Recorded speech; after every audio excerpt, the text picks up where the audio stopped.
ছানা কেটে রেখেছি, আর ছানা থেকে ছানার জলটা আলাদা করে নিয়েছি। সবাই আমরা ছানার সেরকম রেসিপি বলতে তরকারিই জানি। চলো আজকে নতুন কিছু একটা করা যাক। আস্তে আস্তে দেখো কি জিনিস তৈরি হয়ে যায় এই ছানাটা দিয়ে।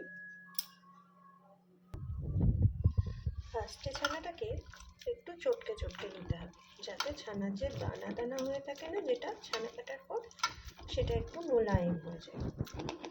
পুরো ছানাটাকে ভালো করে এরকমভাবে চটকে চটকে নিয়ে নরম আর স্মুথ করে নিতে হবে।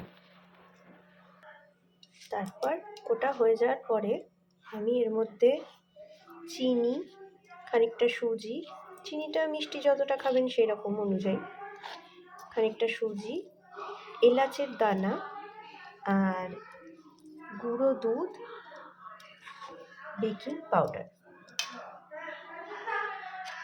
এইগুলো দিয়ে এটাকে ভালো করে মিশাতে থাকতে হবে। যদি মনে হয় এটা একটু শুকনো শুকনো লাগছে, তাহলে একটু ওই যে ছানার জল রেখে দিয়েছিলাম, একটুখানি করে এটাই দিয়ে দিতে পারেন। বেশ নরম একটা লেপসি লেপসি ভাব হবে মাখার পরে। আর সুজিটা ফোলার জন্য তো একটু দরকার কিছু, তাই না?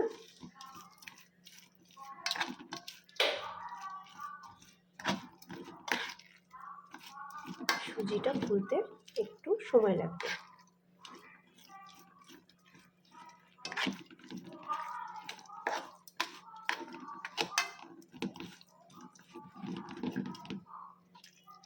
এটাকে ভালো করে মিশিয়ে নিয়ে খানিকক্ষণের জন্য এটাকে আমরা রেখে দেবো রেস্টে।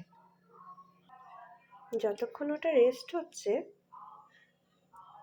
ততক্ষণ আমরা একটা আলাদা বাটিতে ঘি নিয়ে নিয়েছি। এই ঘিটা গোটা বাটিটাই আমরা লাগিয়ে নেব। তারপর এই যে লোহার কড়াই নিয়ে নিয়েছি, এটাকে প্রিহিট করতে বসিয়ে দিয়েছি।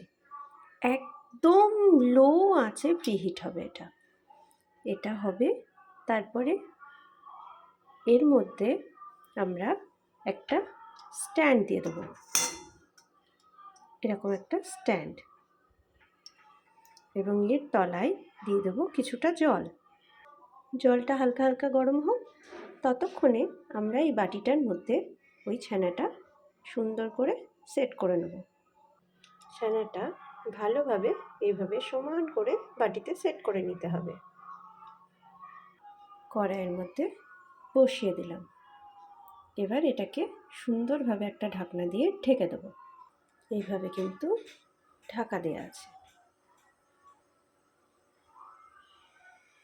একটু পরে মানে মোটামুটি আধ ঘন্টা 40 মিনিট এইভাবেই থাকবে। এই দেখো আমাদের ছানার কেক কিন্তু রেডি। এবার শুধু এটাকে বাটি থেকে বার করে নিতে হবে। এটা বার করে নিয়েছি। এবার এটা একটু ঠান্ডা হতে দেবো। তারপর এটাকে ছুরি দিয়ে পিস পিস করে কেটে খেতে পারো। দারুণ একটা ছানার কেক রেডি। সবাই এইভাবে বাড়িতে বানিয়ে দেখতে পারো। আমি বলছি দারুণ লাগবে খেতে। ছানার তরকারি তো সবাই খায়, একবার না হয় এরকম বানিয়েই খেলে।